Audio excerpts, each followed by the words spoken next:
Hello once again guys, it's Anthony from Held Dominance. Please remember to like and subscribe to the channel, and also click that notification bell if you're enjoying what you're seeing and want to see more. Coming up, retiring Cass Ace finds new role in Rivals Rugby Club. Hull have set sights on a new hooker.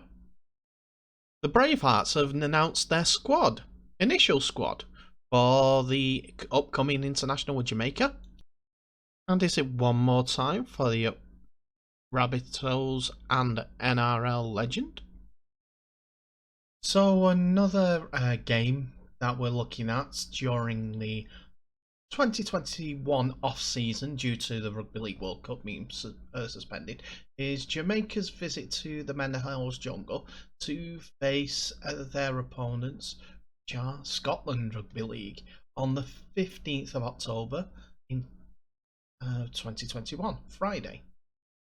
Scotland head coach Nathan Graham has named Super League semi-finalists Lachlan Coote and Kane Lynette in their provisional 33-man squad ahead of the team's international.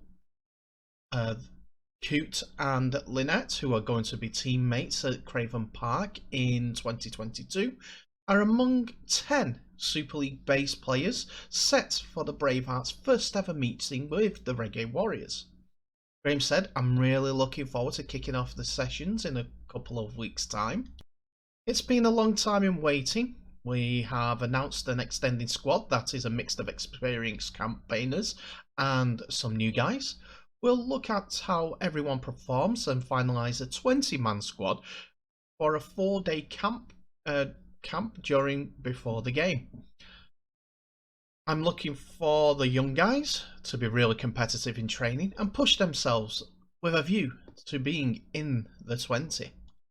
So looking into the team itself, the 33-man squad itself, we have Kane Lynette from Hull KR and Lachlan Coote from St Helens.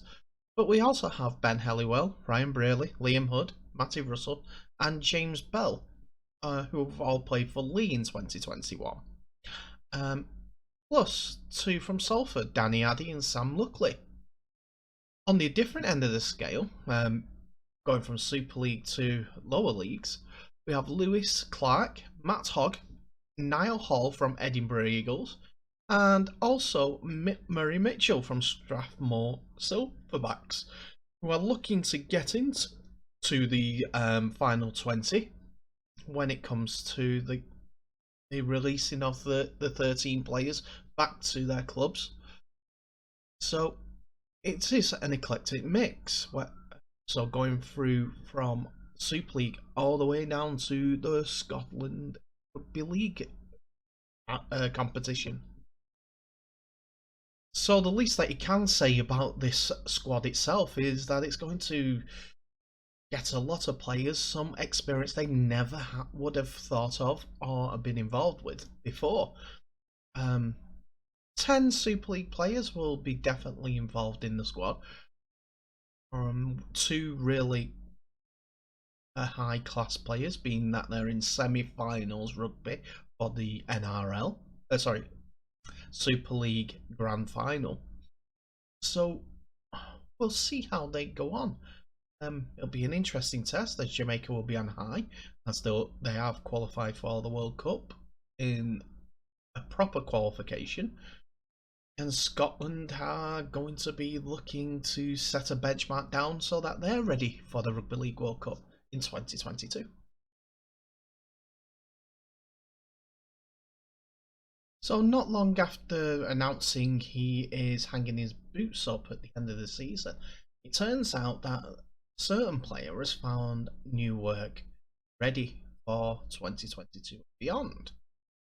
And that player is Michael Shenton, as he has decided to join Hull FC's backroom staff, as the former Castleford captain joins on to be head of the emerging talent in their Centre of Excellence programme, and will also coach the club's reserve and academy teams next season. The 35-year-old centre former England centre as well, spent all but 2 of his 18 years as a professional rugby league player with his hometown club Castleford, and will move east to begin his off-field career. Hull head coach Brett Hodgson said, "This is an important role for the club, and Michael brings quality in his experience. He has been in the game for a long time at the highest level. He is a good leader, and we're adding a quality person to our organisation. This is a positive step in the right direction for the club and an exciting progress of our pathways." On his appointment, Shenton said, "It's a role I'm hugely excited for. The opportunity to work at such a great club with some potential stars of the future, which is an important job at any club, is one that I jumped at. We need to do a better job across the game at developing our young players and giving them the best chance at becoming professional players. I see myself as someone who can absolutely play a part in that. I've got a lot of experience and insight into what it takes to make it as a professional in the game. I've always had an interest in staying in the game as I retire as a player. I've done my education in the sport, and that is a role where I believe I can make a big impact on careers of young players, and I'll get a lot of satisfaction out of that role."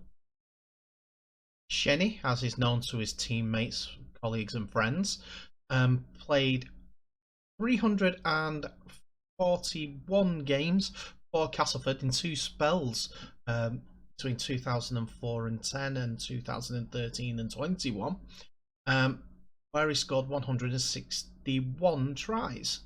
He also played 12 games for England and scored 3 tries, and also between 2011 and 2012.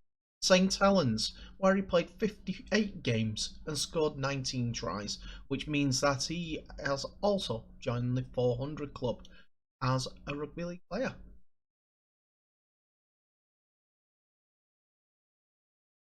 So staying with Hull FC for this next segment, as they seem to be looking at another hooker, and the gentleman to my right, your left, Joe Lovodoa, seems to be the one player that they're keeping tabs on and seeing his availability. As you see here, he's in the colours of St George Illawarra, but he has been playing this year in New South Wales Cup for the South Sydney Rabbitohs. He is impressed as a hooker, loose forward and second row, and has been attracting interest from the Super League, and the Black and Whites are thought to be keen. The 23-year-old has been marked out in their bid to make changes and freshen up the squad over the off-season, and the club have been considering a number of options, and Lovodoa is one on their radars, having impressed this season for the Bunnies in their New South Wales Cup team. The Fijian has only been with the Rabbitohs for 1 season and spent 3 years at St John's Illawarra, and is yet to make an NRL appearances. But he doesn't lack any experiences. He has played 50 times in the New South Wales Cup throughout his career, scoring 6 tries and honing his craft in a highly competitive competition. Don't know if they're looking at a long-term successor for Danny Houghton, and I'm not sure how well he has been playing. He is coming on the final year of a Wayne Bennett run franchise, which is going to be changed over to Jason Demetriou for 2022. So that's the sort of player that Hull are looking at. Young, relatively experienced players who have international pedigree. He has played for Fiji, and he has played for them roughly 7 times and has scored 1 try. It's an interesting one. He's a tall hooker at 5'11", but as I said, he has played loose forward before, so that versatility or getting 2 hookers on the pitch at one time could be a plus for Hull, but it's only a rumour at this time. Let's see how this pre-season pans out and see who goes where.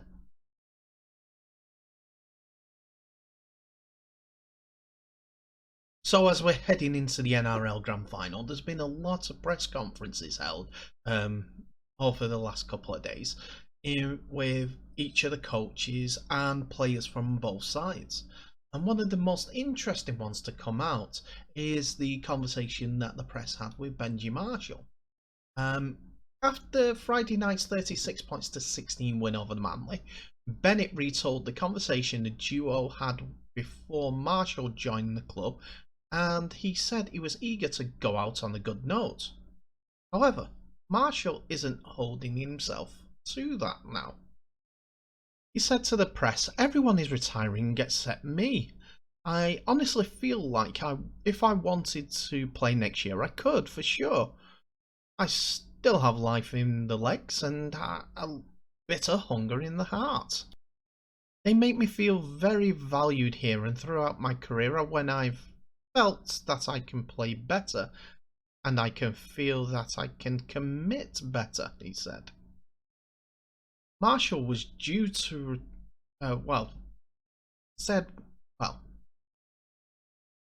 Marshall said whether he wins the grand final or not, it won't make a difference to his decision. If he decides to play on, he hopes it will be at Souths. Marshall was poised to retire last year after the West Tigers said he was free to look elsewhere, with the NRL legend saying he will forever be grateful for the Rabbitohs for giving him another year in the game. He also said the club has, above else, made him feel valued once again, something he said was missing towards the end of his time at the Tigers. Marshall said despite the less than ideal ending at the Tigers, he holds no grudges. Obviously, at the end of the year when they told me I was free to go, of course I felt undervalued, but that's just a natural feeling when you've been somewhere and they're telling you that you're not going to sign you. I'm pretty good at switching over and cutting off what happened. Rugby league has become so much of a business, and when you can process that and understand it and move on from it, it hurts less. With Adam Reynolds' injury under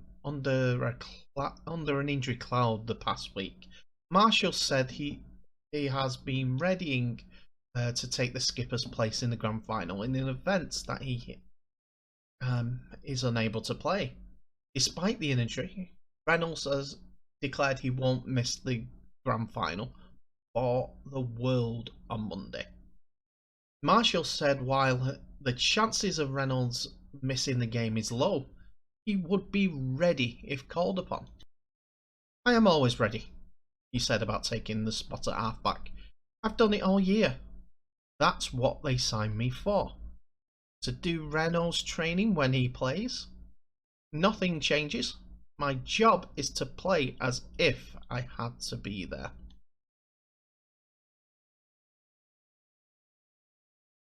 So that's another video done in the bag, ladies and gentlemen. Thank you so much for watching. Please remember, like, subscribe and share this video worldwide, as we need you to grow this channel as much as we do it ourselves. In the meantime, stay safe, share the video with all your friends. All the best, and I'll see you in the next video.